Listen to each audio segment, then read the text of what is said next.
Okay, let's get started. This is my review. It's not a review. This is my race recap of the 2023 Toronto Waterfront Marathon. I was number 603. I started in the A corral, and I actually had a really good race. Let's get this out of the way. And I guess I'll start by telling you like how I prepared. So as far as training goes, I'm pretty consistent with my training week over week. But as far as my workouts and as far as getting ready for the marathon goes, I did kind of follow the Hanson's marathon method. So I use their guidance as far as my workouts goes. But this isn't going to be about my training leading up to the 2023 Toronto Waterfront Marathon.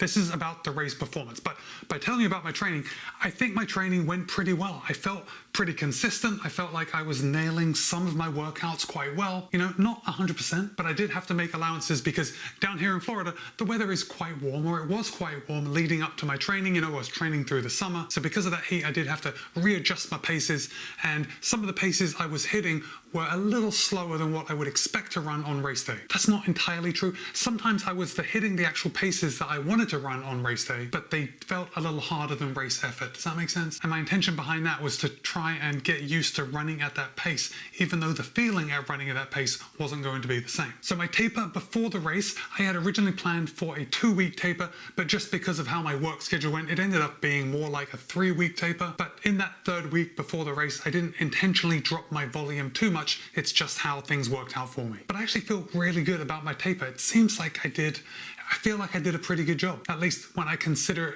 relative to the other races that I've run. Sometimes I get too into my actual training, and I actually prefer training than racing. So when it comes time to taper and not run, I tend to struggle a bit just because I'd rather go out for my day-to-day runs. It just makes life better, you know? But surprisingly, with this marathon, I didn't really struggle with that. I was able to taper. I enjoyed the taper. I started eating more. I continued to maintain what I was eating, even though I wasn't running as much. And I gained about 3.5 pounds in the taper, which if you haven't run a marathon, that's totally normal. That's what we want. So I knew that things were really going my way. And then looking at the weather leading up to the race, it was supposed to be rainy. It was going to be cold, but not really too cold, just cold when you consider the rain. Then about 3 days before the race, the rain in the forecast went away and it looked like it was going to be good weather. And it turns out it was good weather. But hold on, before we talk about the weather, because the weather is a pretty integral part to my success of this race, I also want to tell you that let's just recap. So I trained well, I tapered well. The weather we know was going to be pretty good. I also slept well. Now I was a little worried because I didn't sleep well 2 nights before the race, which they say that is the night that you really should be sleeping well, but I slept like a baby the night before the race. So I got like 8.5 hours sleep that night, and I actually woke up before my alarm. So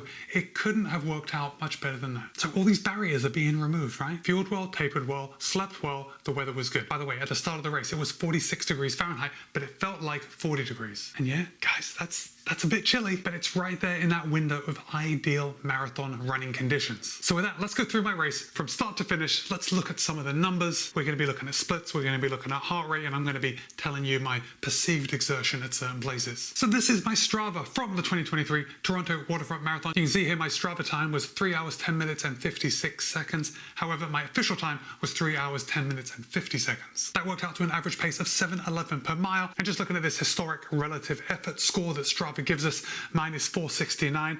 Let me just switch over this. This is the Boston Marathon this year. So here it says my historic relative effort was 575. So I guess it's telling me that I actually did more of an effort at Boston than I did at Toronto. However, I will be the first to tell you that I ran a much better race here at Toronto.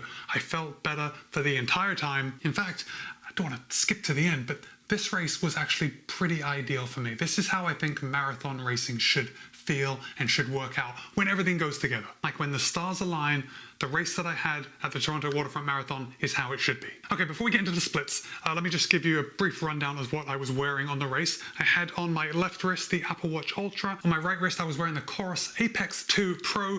And then on my left foot, on my shoe, I had my Stride Foot Pod measuring power. We'll get more into that in just a second. And then I was wearing a mishmash of clothes. This wasn't a sponsored race for me. So I had a Path Projects hat, Tour Edge sunglasses, an Arc'teryx jersey, flip belt shorts, Roadrunner sports socks, and and I was wearing the Nike Vaporfly 3 shoes. By the way, this isn't a shoe review, but I will just point out that the Nike Vaporfly 3 worked very well for me. Don't think anyone's going to be surprised to hear that. Pretty common knowledge at this point that they are a top-notch marathon racing shoe. So the numbers that we're going to look at on Strava, those were got from my Chorus Apex 2 Pro. Remember, I was also recording with the Apple Watch Ultra, and we'll talk briefly about that when we compare the two. But just look at this graph on Strava. I'm actually pretty happy to see this graph. Now, there is an obvious downward slope as we get towards the end, but it's not too prominent. I have run a lot of races where it seems like at the end of the race, that effort, that pace just kind of drops off.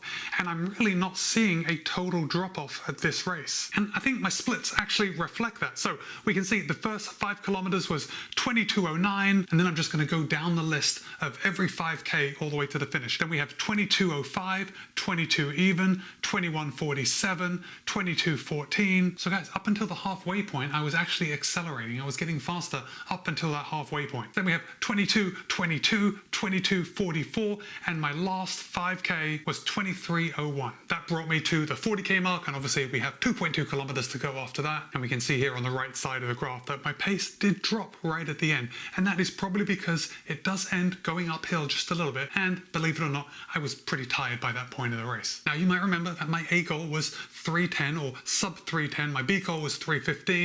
C goal was 3:20. 3:20 is my Boston qualifying time. But if I'm completely honest, I think 3:10 was kind of like a pie in the sky goal. I fully expected to come between 3:10 and 3:15, realistically come in a little closer to 3:15. So my official time of 3:10 and 50, I was very happy with. Of course, I wonder, could I have pushed it and got that 50 seconds in order to bring it to a sub 3:10? It's tough to say because it's not just linear, right? We can't just say, well, I could have picked it up 10 seconds on this mile and 10 seconds on this mile. Perhaps if I'd have done that, it wouldn't have worked out that I would have been able to hold on to my pace at the end quite as well as I did. So I just want to say that I'm very happy. 3:10, 50, I am absolutely over the moon about. I felt like I ran a good race, and I think that is what's most important to me when I'm looking back at a race. I've run some marathons much slower than that, and I still have felt good about it because I gave it a solid effort, you know? And when it comes down to it, feeling personally good about a race is all about the amount of effort that you put in. Okay, so let's just, let's switch over and let's look at some data. Let me just scroll down just a little bit. Okay, we just got some splits here. That's a little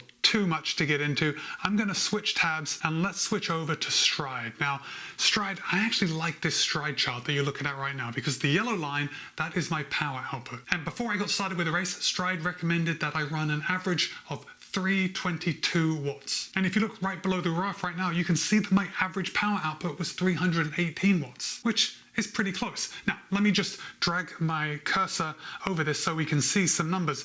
All right, now you see here we've got the top number is 301 knots at a 658 per mile pace, 292 feet. I want you to keep a look at the power output as I scroll this along, because remember, 322 is what the recommended is, 318 was my average. And as I scroll along, this yellow line that you're looking at, there's lots of squiggles. It's like this, but we're looking at the trend over the entire race. So it's a pretty straight line. But if I scroll along, I'm seeing numbers that are pretty good. Like I'm staying within the range the whole time. You know, it goes down, it goes up, but it averages right around where I need to be. So I'm happy with that. On this chart that we're looking at right now, it's very difficult to see, but it does kind of dip here at the end. So it goes down just a little bit. And then if I start scrolling the mouse along, you can see that I'm getting 296 at this point, 307, 302. So this is bringing my average down. So if by any chance I was able to hang on to my normal power output or the power output that was recommended, I would have probably got below that 310, 50 mark. But really that's totally silly because there are unlimited things that I could say that if I would have done this, I would have run under 310.50. So let's just say that I was getting tired and that's the reason that my power output dropped just a little bit. Let's see, yeah, towards the end, my power really starts dropping. And then right here at the end of the race, you know, 297, 308, 289, things were getting really hard at the end. Okay, so next up, I want to show you the graph from Chorus. Okay, so right now you're looking at the Chorus training hub and this green line, this is my pace. And you can see there's a lot of squiggles, right? I'm slowing up and speeding down the whole time. Not sure if that is actually true, if I was like speeding up that much, but that's what the watch recorded. And we can see there are a lot of drops, like where this line is right now. It looks like I slowed down to an 841. At this trough, it looks like an 824. And if you look on the map on the right side of the screen, I think these drops in pace were overpasses. Now, this would be a good time for me to actually describe the course for you, because the course was very flat. Overall, it was very flat. This is the best elevation profile I have of the course, and I got this from the data that my Apple Watch took. And while it's probably not exact, it does show the peaks and the troughs along the course. So while it doesn't look completely flat, overall it was flat. And I think this chart actually shows the hills and the drops to be more extreme than they actually felt when I was running them. Let's just look at the front of the race right here. See this? This is where we run up. We're running north on University. Now, it did seem like an incline, but if you remember from the race video, it really wasn't that bad of an incline. Like, I noticed that I wasn't running as easy as I would on flat land, but running up that hill at the beginning did not seem overly taxing. Probably because I was still pretty fresh, you know, when the gun went off. Look at this right here. This where we come down this hill right here, it certainly was not steep like this graph indicates, but it was clearly a downhill. And it did feel really good when I was running down that hill. And I did have to pay attention to my pace and make sure that I wasn't running too fast, getting too far ahead of myself. But I say, I'm actually pretty pleased with how I handled that downhill. There have been times in the past where I've just charged it, and charging it has come back to bite me. So I handled it pretty well. I didn't run too fast, but I thoroughly enjoyed it. It was just nice running at an easy decline. And while I was running down that hill, it did occur to me that I think I may enjoy a downhill marathon, especially in the beginning miles before my legs get too beat up. Then we've just got some other little inclines, and I think these inclines are just a little overpass over a motorway. In fact, if I go back to the Strava, yeah, I can see these little bumps right here, and these are the overpasses. These are going to be on the west end of the course, just a little bit further east from that west end where the turnaround is. I actually think this Strava elevation profile is a little more accurate. The inclines don't look very high when we're looking on Strava. That's why I think it's more accurate, but it's very difficult to see. I mean, I'm sitting looking at my screen and it's difficult for me to see. For you watching it on camera, it's got to be very challenging. But we do have little bumps here and there, and then this is a hill, and then a general incline towards the end. Okay, back to course, you know the green line. This is my pace. Let's see if we can overlay heart rate over, oh, that's no good, we can't even see. Okay, so let's get rid of the pace for now, and let's look at this heart rate data. Does it give me my average heart rate? Okay, here it is, average heart rate 158. That's actually probably pretty accurate. Look at this, 175, 177, what is this little peak? 184. Clearly, this is where my heart rate monitor of the Apex 2 Pro kind of dropped the ball for a second. I think it was probably picking up my cadence at this point. And if we look at the graph, all this data here, this is all good. Obviously, this is all good. Then it looks like it started picking up my cadence from about here to here. So that's about 10 minutes. And then again, it started climbing about here to probably about here. That's another 10 minutes. So we've probably got 10 minutes of high heart rate data, which unfortunately, it is unfortunate because that makes all the data just completely useless. I can't look at my average heart rate data and think this is where I need to run because it's been skewed by these peaks. Let's go back to this chart. And again, this is the data that I imported from my Apple Watch Ultra into this charting software. I think this heart rate chart right on the bottom, I think this is a little more accurate. Now, we do have little peaks. So here we go, 175, 177, 174. It's difficult for me to say if that is actually accurate. Yes, it's entirely possible that my heart rate did get up to 177 for a short time. However, for me, running at a 177 beat per minute heart rate, that is not sustainable at all. That's probably more where I'd expect to be at a 5K. So I'm not sure if this was inaccuracies in the heart rate monitor, or did my heart rate spike and then I slowly brought it down. It's impossible for me to say. I wasn't wearing a chest strap. I didn't have an optical sensor on my arm to get more accurate data. But I think overall, the trend of the Apple Watch Ultra looks a lot more acceptable. 174, look, this is more like it. 174 right at the end, and then see, right at the end, 176 at the very end of the race. That's where I would expect my heart rate to be peaking because I was really pushing hard then, you know? But if we come back to this point, yeah, it's tricky. I don't know.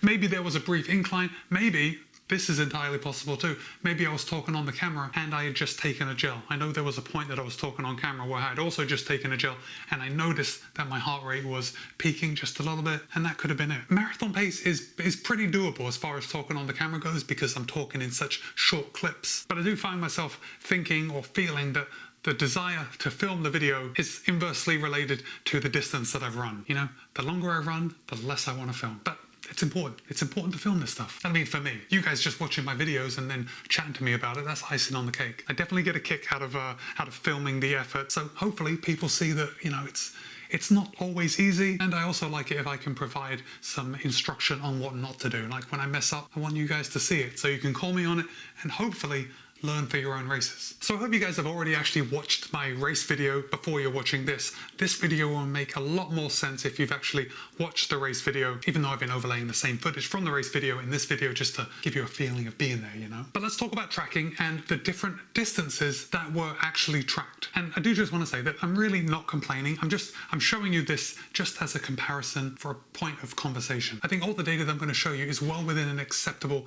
threshold of what we can expect from our devices. But you know, the primary watch that I was using to track this marathon was this Apex 2 Pro. This recorded 26.56 miles, and my Apple Watch Ultra recorded 26.31 miles. So this is just a bit of fun. But when I see this, when I see 26.56 miles, it makes me think, oh man, how fast did you actually cover the marathon distance? So Chorus actually records this data. On the Chorus Training Lab, they give me my personal bests in the last 4 weeks. And you can see here that on the day that I ran the marathon in 3 hours, 8 minutes and 14 seconds. So my friends, that's the number that I'm going to kind of take for myself to make me feel good about myself. 3:08:14, that's a pretty solid marathon. I'm very happy with that. But look, I know that's not realistic. When we're looking at marathons, when we're looking at races that are covering 42.2 kilometers, 26.2 miles, that's a very long way. And there are a lot of opportunities throughout that distance to take a line that is less than ideal, you know? And I know for a fact that I wasn't hugging the tangents of every corner when we were going around a corner. Sometimes there were a lot of people there, sometimes I just didn't move over. So I think that actually accounts for the discrepancy and adding 0.3 of a mile over the course of my entire race. With that said, the Apple Watch Ultra measured 26.31 miles. So if I take the Apple Watch Ultra's distance and I use my finishing time of 3 hours and 10 minutes and 50 seconds, and then I back it out to see what I would have run the marathon in, that gives me an average pace of 7:15 a mile. And if you know your paces and how they line up with certain times, you know that a 7:15 minute per mile pace lines up to a 3 hour and 10 minute marathon. At least that's what I thought. In actual fact, a 7:15 pace equates to a 3 hour, 10 minute and 5 second marathon. So if I use the Apple Watch and I wanted to get sub 3:10, I would have had to run 6 of those miles at 7:14 minutes a mile. But I don't even know why I'm saying that. I guess I'm telling you this because if I used my Apple Watch Ultra, I would not have run sub 3:10, but if I go with the distance on my Chorus Apex 2 Pro, I would have. So obviously, you know what I'm going to choose. If I had my choice, I would always live in a world of illusion and make-believe, focusing only on information that works best for me. And in this case,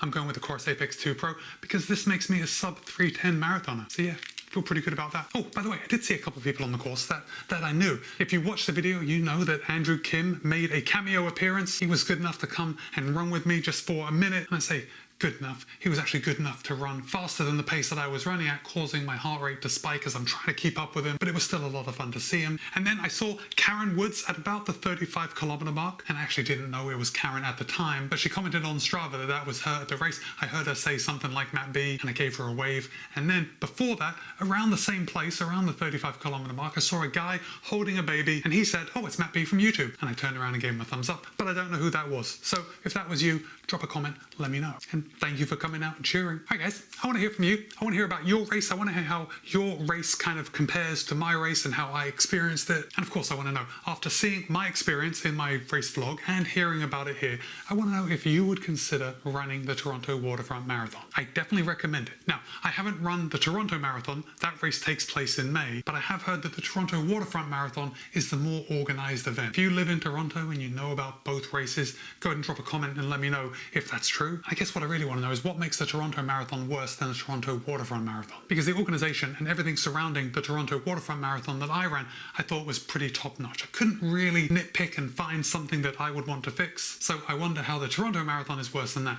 Oh, when I was at the start line, I did hear some guys talking and they said there were fewer porta potties at the Toronto Marathon than there were at this race. And actually, if that's all the differences there are, then that's a pretty big difference. I can see how that would make someone think that the Toronto Waterfront Marathon is better than the Toronto Marathon. If you've got to use a loo and you can't find a loo, that's probably going to ruin your day. Anyway, thanks for watching. Thanks for staying all the way to the end of this video. I just talk about my experience running a marathon. It was a good one. You know, it's been the best marathon that I've run in a very long time. I'm really pleased with how it went. Now I just got to think about what I'm going to do next. As of the making of this video, I am running the Boston Marathon next, but that's still 6 months away, so we'll see what pops up in between now and then. And with that, it's Matt B. This has been my race review of the Toronto Waterfront Marathon. Be kind, be happy, run well. I'll see you in a couple of days.